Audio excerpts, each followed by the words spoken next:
Good morning, children. Welcome to yet another session of English 1 Standard 7. Students, you are aware of your five sense organs and the five senses, which are sense of sight, sense of sound, sense of smell, sense of taste, and sense of touch, for which we use eyes, ears, nose, tongue, and skin. Okay? So, now, children, we use our ears for hearing. Now, can you imagine why God has given us two ears and only one mouth? Can you say? It is because He wants us to hear more. Understood? And speak less. Okay? The same thing we are going to learn or we are going to see in this video of think before you speak. Okay, now let us get ready for the video. We will read and I'll explain it to you simultaneously. Man was meant to listen more and talk less. That is why, as the great British statesman Benjamin Disraeli said, nature has endowed man with two ears and one mouth.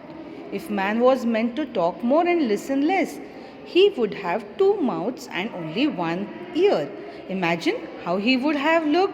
How strange, with two mouths on the two sides and one ear at the center. And mind you, the ears are like funnels, open all the time. There is no door with which you can close them.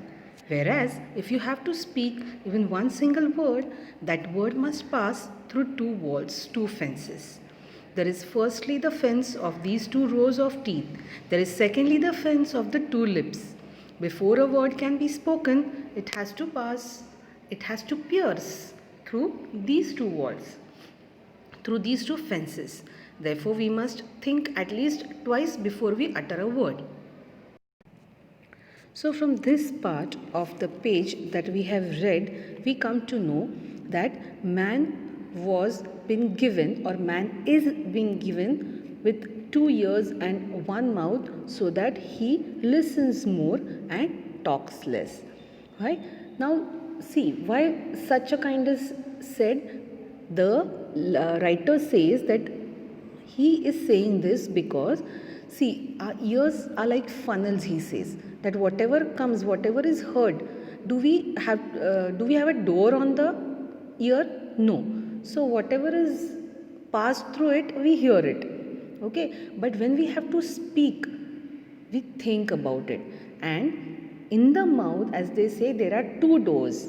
One are teeth and the other one is our lips. So the words, if they have to come out of our mouth, they have to first pass through the doors of the teeth, open that door, and then come out, open the door of the lips, and then they can be heard by the others.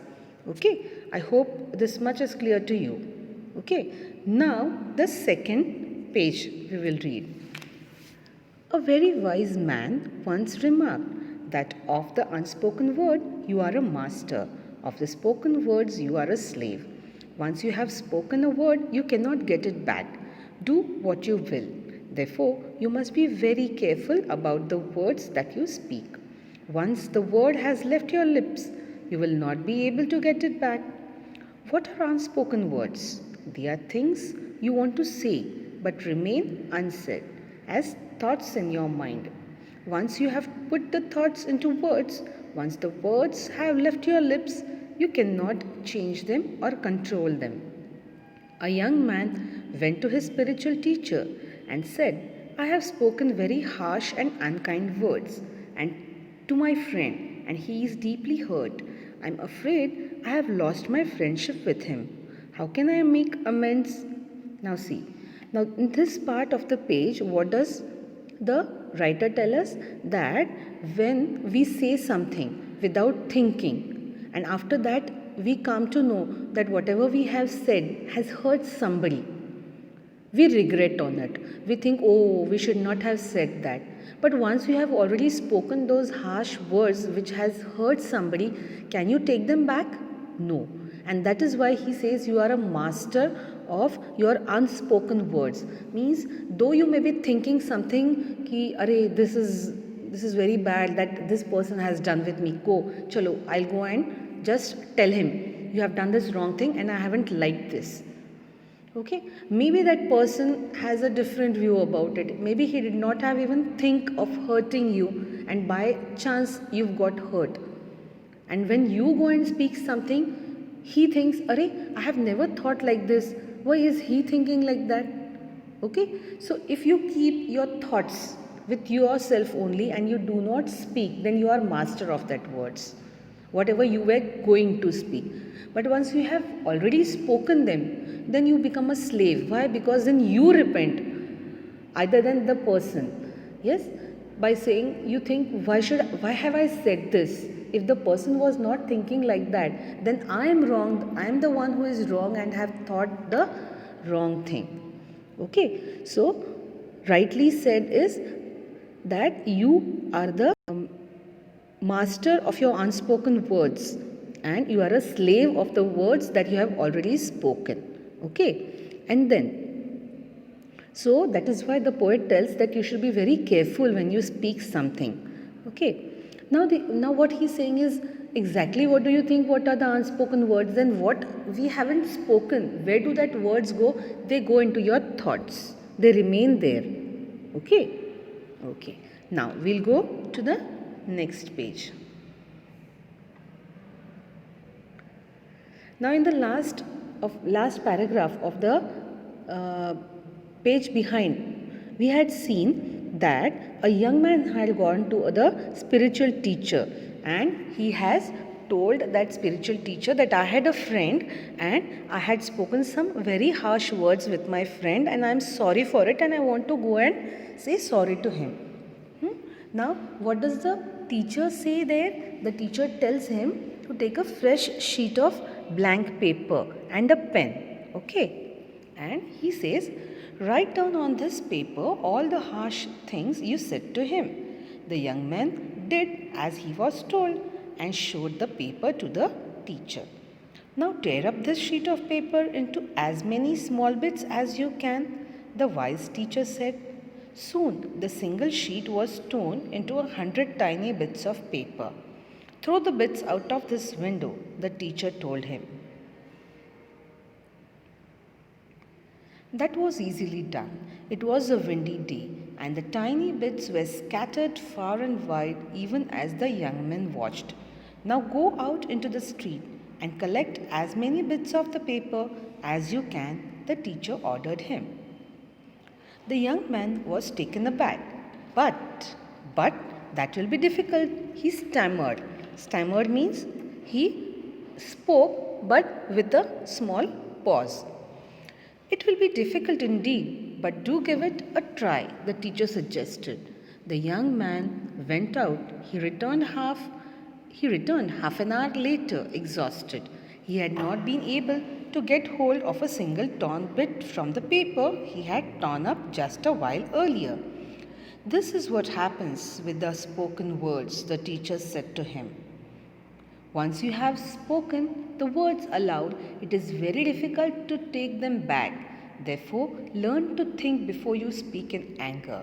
Now see children, here they have given you the story of a person who has said some bad words to his or very harsh words to his best friend. And now he wants to say sorry. But there is an ego. Like, why should I say sorry? Or maybe he is guilty and he thinks, how will I say sorry? Okay, so he goes to a spiritual teacher, a person who guides in a spiritual manner. Okay, and he asks him, he tells him the situation and he asks him, please tell me, please guide me, what should I do now? So what does that person do? He tells him, take a plain sheet of paper, take a pen and write down what you want to say or what you said. Okay, and now tear that paper into small bits as you can and throw it out of the window. He throws it out of the window. He feels this is very easy. Now what he says, now go and get the paper sheets that you have thrown or the bits of the paper that you have thrown out of the window. And now this person is very hung up and he says, "Oh my God, how will I get those papers now? It is very difficult." So the spiritual teacher says, "Okay, at least go and try, see if you can find." And when he goes down, he finds that the paper had scattered all around. And when he tries to go and pick up one paper, it flies away with the wind. Okay, so finally he returns back and he tells the spiritual leader that it was impossible for me to even collect one bit of the paper. And then the spiritual teacher tells him, "Yes, my dear son, this is what I wanted to tell you. Once you have already spoken the words, it has caused the damage already. Now let it take it time to heal. It is going to take a time to heal now. So you go, you say sorry, but it is going to take time now. It is not going to heal up so fast now." Okay, chalo. Now we'll go and see the next story that they have given us. Socrates was one of the wisest men of the ancient world. Many were the youths whose lives he influenced for the better.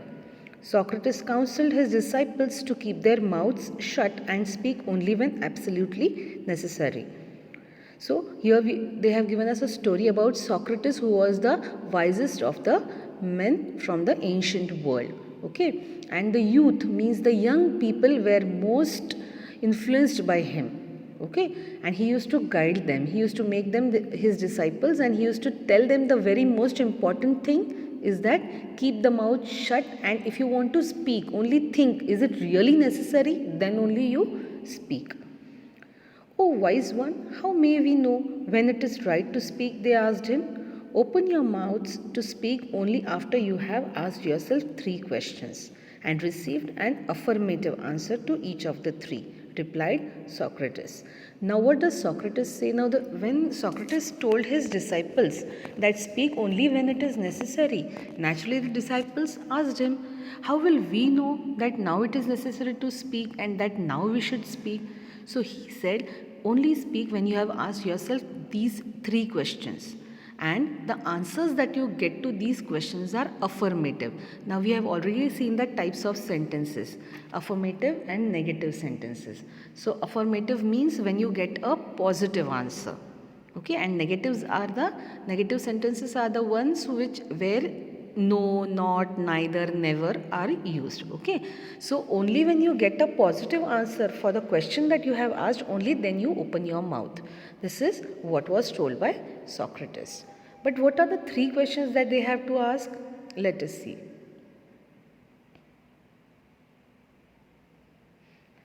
The first question we must ask ourselves before we speak is it true? If we are not sure about the veracity of what we are saying, it is better that we do not utter a word. When we utter words carelessly, we ourselves become transmitters of untruth. Now here veracity means truth. Now what is the first thing that he tells? The first question is it true? Now, whenever you want to say something or even whenever you want to tell something, better see whether whatever the message you are passing, is it true? Whatever you are telling somebody, is it true, or you have also heard it from somewhere else and you are just passing on the message. So do not become the carriers of untruth. Okay, he is telling you. First confirm whether whatever you are telling is real, is it true, then only say it. The second question to ask is it pleasant? Many are the empty remarks and vain statements that people make in idleness to hurt others. It is better that those unpleasant words remain unspoken. Now, what is the second question they are saying is it pleasant? Means, does it make happy to somebody? Is it making somebody happy? Then only ask that question. If it is making somebody unhappy, is it right to ask this question? No. Then please do not do so. Okay? Then the third question according to Socrates is it useful? Is our statement going to benefit the listener? Will our words bring comfort to someone? Are we likely to help someone with what we say? Only in that case should we go ahead and speak. Now the third question that you should ask yourself is it useful? Whatever you are going to ask, is that useful? Is it going to give you any information? If not, why should you go and ask it? Why should you waste your energy and bring discomfort to somebody? Okay, so it is better to ask yourself 3 questions before you say something. That is it true? Is it pleasant? Is it useful? And then only go ahead and speak. Here we complete the lesson, children, and I hope you all have understood the lesson. Okay? Now, see this, complete the following. You have already written the meanings, I suppose. I had guided you to write down the meanings. Now, there is complete the following on page number 78, which you are going to write down. Okay? And question number 1 will be given by me. I'll send it to you in the form of notes. So, thank you for watching the video, children. This is your teacher Dipti Kamalwar signing off. Let us meet in the next session. Goodbye until then.